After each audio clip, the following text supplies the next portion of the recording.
Assalamualaikum warahmatullahi wabarakatuh. Selamat malam pemirsa, kembali lagi dalam program talk show malam hari ini yang akan menemani istirahat Anda. Baik, untuk malam hari ini kita mengangkat tema pemberdayaan zakat memperkuat perekonomian umat Islam, dan seperti apa zakat ini dikelola dan juga diperuntukkan untuk mensejahterakan masyarakat dan juga tentunya untuk memperdayakan perekonomian umat Islam. Dan hari ini kita sudah menghadirkan narasumber di studio CTV. Baik, saya akan memperkenalkan terlebih dahulu ada Dr. Armiadi Musa MA, dosen Fakultas Syariah dan Hukum UIN Daraniri, Banda Aceh, dan sekaligus pemerhati zakat ini Pak ya. Assalamualaikum.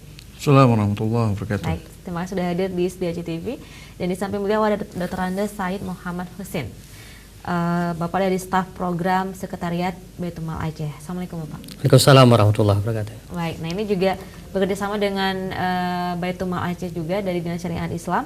Tentu juga bagaimana zakat ini menjadi hal yang sangat penting dalam perekonomian umat Islam sendiri, melihat banyaknya fungsi zakat, banyaknya dapat hal-hal yang dapat dilakukan dari zakat ini sendiri. Baik, tapi terlebih dahulu saya coba ingin bertanya kepada Pak Armiadi Musa. Baik, Bapak, Anda mungkin selaku dosen juga ini ya, apa sih yang sering Bapak jelaskan terlebih dahulu kepada mahasiswa tentang zakat ini, Pak?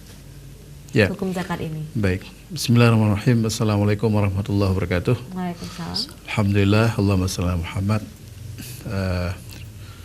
Terima kasih atas waktu yang diberikan kepada kita berdua ini sebagai narasumber untuk mempresentasikan satu isu yang sangat penting saya kira dan strategis untuk dibahas kapanpun. Dan terkait dengan pertanyaan tadi, saya kira untuk semua masyarakat ya, tidak hanya kepada mahasiswa siapapun. Masalah ini adalah masalah yang sangat penting untuk diketahui. Pertama adalah ini merupakan bahagian dari rukun Islam kan. Jadi di mana Islam ditegakkan di atasnya. Seorang muslim dia wajib tahu tentang ini. Ya, minimal pengetahuan yang dasar sekali tentang zakat dia wajib tahulah. Ya, ada standar minimal yang dia perlu tahu. Makanya kan kita belajar di sekolah dulu di SD atau di MIN itu tetap ada pelajaran yang berkenaan dengan zakat walaupun sedikit. Yang minimal semua murid, semua siswa, semua mahasiswa, semua masyarakat, semua santri dia ada pengetahuan minimal sedikit tentang zakat. Bahwa zakat itu adalah rukun Islam, sesuatu yang harus dikeluarkan dari harta seorang muslim dengan persyaratan tertentu. Itu wajib diketahui ya. Nanti baru agak detail, agak spesifik selanjutnya bagi orang-orang yang ingin mendalami. Tetapi bahwa pengetahuan minimal dia wajib tahu bahwa zakat ini merupakan salah satu rukun Islam di mana Islam ditegakkan. Walaupun nanti itu tidak kepada semua orang lah, sebagaimana haji, ya kan?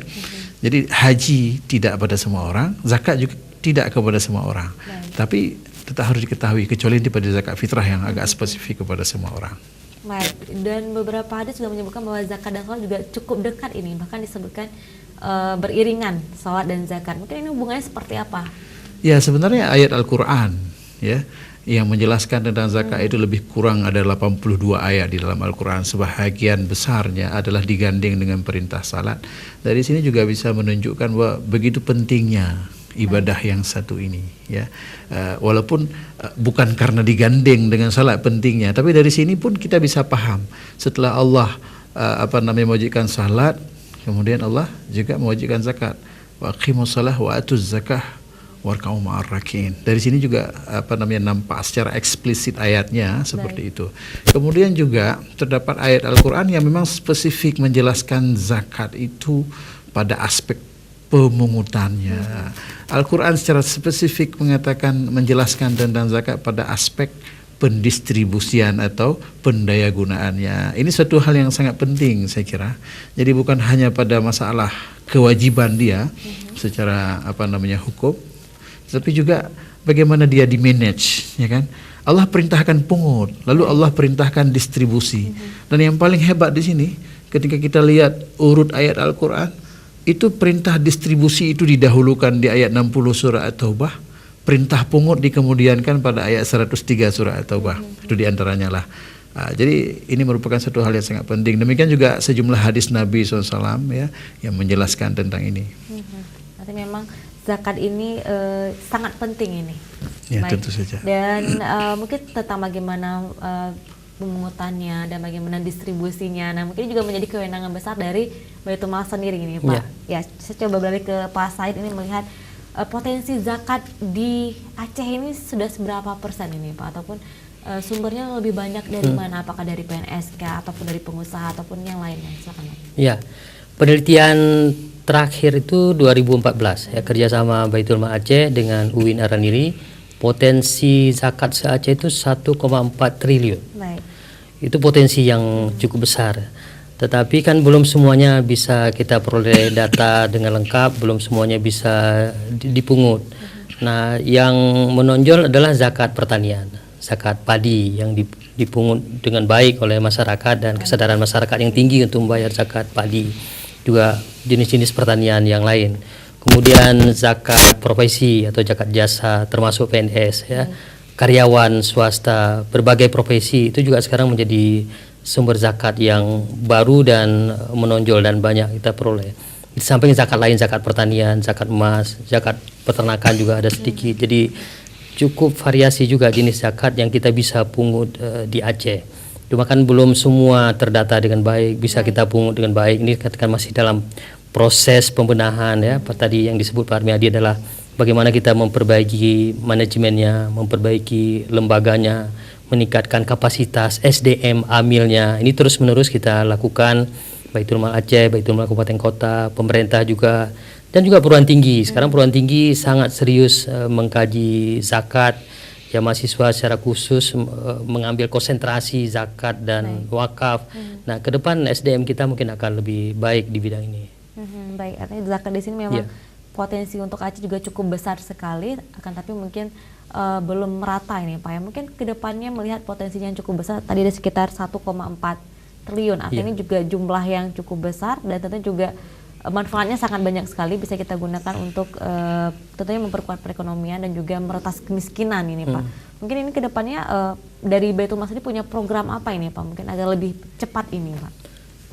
Yang pertama program penggalangan kan, kita meningkatkan edukasi, kampanye, sosialisasi zakat supaya masyarakat ya memiliki pengetahuan yang memadai tentang zakat, meyakini bahwa zakat itu sebagai sebuah kewajiban dan juga meyakini bahwa zakat itu dibayar melalui amil, kemudian mempercayai badan amil yang ada, dalam hal ini adalah Baitul Mal. Ini terus menerus kita kampanyekan dan sekarang kesan kami masyarakat mulai tahu lah keberadaan Baitul Mal, mulai tahu bahwa zakat itu dibayar melalui badan amil walaupun belum seluruhnya. Ini kan tugas kita memang ya, terus menerus melakukan dakwah bahwa zakat itu bisa dikelola dengan baik dan manfaatnya besar. Itu satu.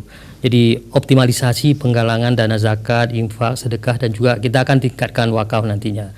Yang kedua adalah bagaimana zakat yang sudah dihimpun itu pendayagunaannya, pendistribusiannya bisa efektif. Salah satu yang disebut tadi misalnya bisa berkontribusi terhadap penanggulangan kemiskinan. Di samping untuk penanggulangan kemiskinan, zakat juga menyelesaikan masalah-masalah mendesak yang dihadapi oleh masyarakat. Misalnya ada fakir, dia sangat-sangat miskin, tidak ada yang urus, tidak bisa bekerja lagi, dia sudah manula, sudah jompo begitu, tinggal di keluarga miskin atau dia sendiri. Nah, ini bisa disubsidi dengan dana zakat dan itu dilakukan oleh Baitul Mal. Kemudian ada anak-anak kita kan membutuhkan beasiswa, membutuhkan dana transport, biaya pendidikan. Ini kan bisa dilayani dengan dana zakat. Walaupun memang di tempat-tempat lain juga ada beasiswa, tetapi kan tidak semua masyarakat memiliki akses atau belum cukup dengan dana yang ada itu. Nah, kita bisa menyediakan program dalam bentuk beasiswa dan tentu program-program lain yang bisa dirancang untuk pendistribusian dan pendayagunaan zakat. Baik, dan program tersebut sudah berjalan ini Pak? Ya, sebagian besar sudah berjalan dan di tingkat provinsi, di kabupaten kota, di seluruh Aceh sudah berjalan. Cuma kan ada variasinya. Variasi itu terjadi karena kebutuhan daerah masing-masing kabupaten kota, kemudian prioritas penyelesaian masalah di sana dan juga perspektif amil sendiri. Jadi amil kita juga ya, kemampuannya tidak merata ya, tidak sama tentu dalam menganalisis masalah. Bagaimana masalah diselesaikan, bagaimana mendayagunakan zakat, prioritasnya untuk apa, mungkin sedikit variasi di kabupaten kota, tapi secara umum zakat itu tetap disalurkan kepada asnaf yang ada, program-program prioritas misalnya untuk pendidikan ya, untuk pemberdayaan ekonomi dan untuk berbagai dukungan penyelesaian masalah-masalah sosial. Baik. Ya. Nah, jika kita melihat bahwa Provinsi Aceh juga termasuk provinsi termiskin se-Sumatera ini Pak ya, berada di posisi akhir ini. Yeah. Artinya sementara Aceh dengan umat Islamnya yang mayoritas, tapi juga ternyata kemiskinan juga masih terjadi di Aceh. Nah, apakah di sini tadi melihat bahwa ternyata padahal potensi zakat di Aceh cukup besar, tapi ini menjadi hal yang ironi ini Pak ya. Tapi saya coba tanya ke Pak Armiadi, silakan ini Pak, melihat ini seperti apa? Ya, masalahnya kita membicarakan potensi tadi kan. Bukan membicarakan realisasi daripada zakat itu sendiri. Nah, ketika kita membicarakan potensi, potensinya masih besar. Baik. Besar ya, untuk Aceh besarlah 1,4 triliun. Tapi ketika kita membicarakan realisasi, kemampuan di dalam mengolek, mengumpul, memungut, itu kan masih tidak apa namanya, ya tidak. Hambatannya di segi tersebut ini. Ya. Jadi pengumpulannya masih bisa kita katakan masih jauh daripada potensi yang ada. Misalnya ya, ketika kita melihat di dalam Baitul Mal Directory misalnya ya kan, bahwa zakat yang terkumpul di seluruh Aceh, di Baitul Mal provinsi ditambah dengan Baitul Mal kabupaten kota, misalnya 200 miliar, ya kan? Lebih ya 200 miliar ya, lebih kurang lah. Bandinglah dengan potensi 1,4 triliun tadi. Atau ditambahlah dengan zakat yang ada di desa tadi kan, yang belum terkumpul. Dia sudah terkumpul di Baitul Mal desa, tapi tidak ada laporan di Baitul Mal kabupaten kota, sehingga ada kesulitan untuk mengakses informasi ini berapa. Katakanlah misalnya ada 200 miliar di sana, kan cuman baru 400 kan. Jadi 1 triliun lagi itu belum terrealisasi pemungutan. Nah, di sini menjadi sebuah masalah. Ya, ketika kita melihat potensinya besar, tapi zakatnya tidak ada.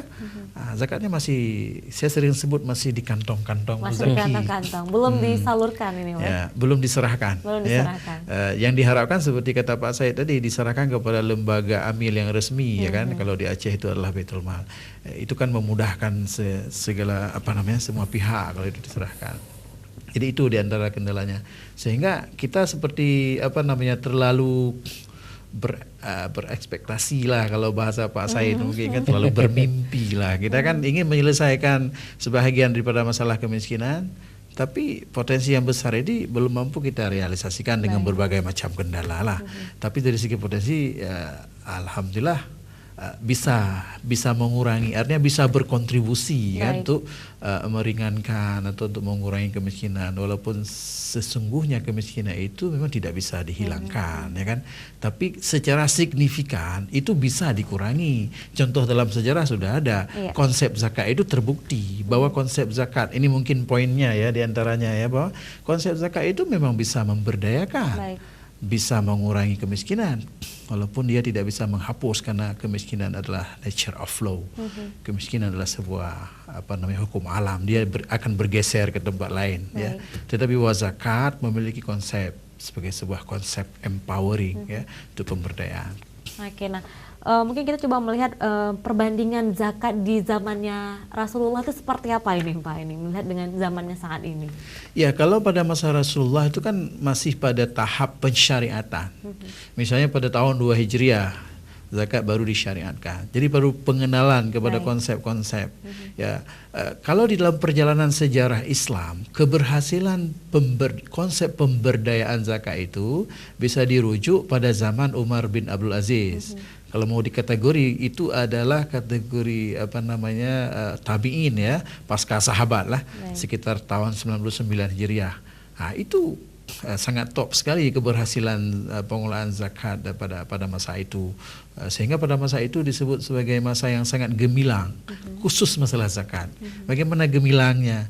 Ya, ketika khalifah memerintahkan seorang amil namanya Said bin Yahya namanya, amil itu kan, untuk menyalurkan zakat kepada fakir miskin. Tidak ditemukan fakir miskin lagi di lapangan, tapi beliau menemukan satu hal yang lain.